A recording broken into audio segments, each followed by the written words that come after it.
তোমার মা আর বইনে কয় বাড়ি কি হয় না হয় সব নাকি আমি তোমারে কই। তোমার যদি এক পয়সাও দিস আমি কিন্তু একটা চোখ বন্ধ করে বাপের বাড়ি যাবো। যখন দেখবেন আপনার মার নামে, আপনার বোনের নামে, তারপর সবার নামে এই ধরনের কুটনামি করে, তখন আপনাকে বুঝতে হবে যে না, আমার বাসায় কোনো না কোনো প্রবলেম হচ্ছে। আসসালামু আলাইকুম ওয়া রাহমাতুল্লাহি ওয়া বারাকাতুহু। আমি ইলিয়াস আহমেদ স্বপ্ন, মালদ্বীপ প্রবাসী। আজকে আমি একটি ভিডিও রিভিউ করব, রিয়াকশন দেব। সেটা হচ্ছে কি, আমাদের অনেক প্রবাসী ভাইদের সাথে এরকম হয়, যখন তারা বিদেশ থাকে তখন দেখে তার বউ কুটনামি করতেছে তার শ্বশুর বাড়ির সম্পর্কে, শ্বশুর শাশুড়ি ননদ এটা সেটা, মানে যারা আছে তাদের নামে কিভাবে কুটনামি করে, কিভাবে জামাইয়ের কাছে লাগায়, এরকম একটা ভিডিও আমরা দেখব। এটা থেকে আমাদের অনেকের শিক্ষা নেওয়া আছে। তো চলেন আমরা ভিডিওটা শুরু করি, তারপর কথা বলবো।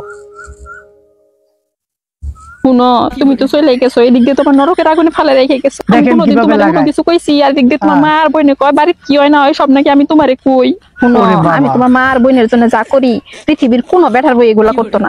তারপরে আমি পালাম, আমি তো কবে চলে যেতাম, খালি মেয়েদের মুখে এখনো আছে। কিছু কিছু মহিলা এত খালি আব্বু আব্বু করে, দেখলো আম্মু আব্বু আব্বু আব্বু, একেবারে তোমার মতোই দুষ্ট। ওরে বাবা, কারোর জন্য কোনো কিছু আনা লাগতো না। গতবার তো তোমার মায়ের জন্য ভাবির জন্য কত কিছু আনছো। আমাকে পোলাপান আছে না, পোলাপানের ভবিষ্যৎ আছে না, জীবন তো ভাই বোনে চিন্তা করছো। এখন দেখছো দুনিয়াতে বউ বাচ্চা ছাড়া কেউ আপন না। শুনো, তোমার বোন তো খুব বেশি সেই ডলার শুরু করছে। আমি কি করবো? আমি কিছু কইলেই তো দোষ। তোমার মায়ে আবার মনে করবে যে তার মেয়ের নামে বদনাম করতে আসছে। তোমারে জানা রাখলাম, আমার তো একটা দায়িত্ব আছে, তাই না? পরে আবার এত কিছু হয়ে গেল, আমার তো কিছুই জানা যায় না। আর শুনো, তোমার ভাই কিন্তু এবার গতবার সব কিস্তি কিন্তু তুমি শোধ করছো। এবার যদি এক পয়সাও দিস আমি কিন্তু একটা চোখ বন্ধ করে বাপের বাড়ি যাবো। পোলাপান আছে না, পোলাপানের ভবিষ্যৎ আছে না। তোমার এক পয়সা দিয়ে মানুষের পোলাপান মানুষ আবার তোমার বউ বাচ্চা সাগরে বাঁচবো। শুনো, তুমি আবার তোমার ভাইয়ের কথা কইলে যাও না, কষ্ট তো আমার হয়। তোমার মেয়ে সারাদিন মানুষের আব্বা আব্বা করে ডাকে, আমি বুকে পাশান বাইন্দা তোমারে দূরে রাখছি। কি অভিনয়! আমি তোমার ভাই বোনের জন্য যা করি পৃথিবীর কোনো ভাবি এগুলো করবো না। তারপরও আমার দোষ, আমি ভালা না। এখন তোমার শালি তো এবার ব্যানা দোষতে বড় ফোন লাগবো, আইফোন আছে না? ওই যে গতবার তো কিছু দেও নাই, এবার যদি কিছু না দেও তাহলে মান সম্মান কিছু থাকতো না। কারো করার দরকার নেই, আমি তোমার শালের পাঠাই দিব সাফি এয়ারপোর্ট থেকে নিয়ে আসি। এখনো পাশের বাড়ি কোহিনুর ভাবি আছে না, হের জামাই হের জন্য বিদেশ থেকে সোনা নুপুর আনছে। বিলাসিতা বালা কও, আঙ্গু পোলাফান আছে না, পোলাফানের ভবিষ্যৎ আছে না, আমার কিছু লাগতো না। তুমি যদি নিজে ইচ্ছা করে কিছু আনলা তো আনলা,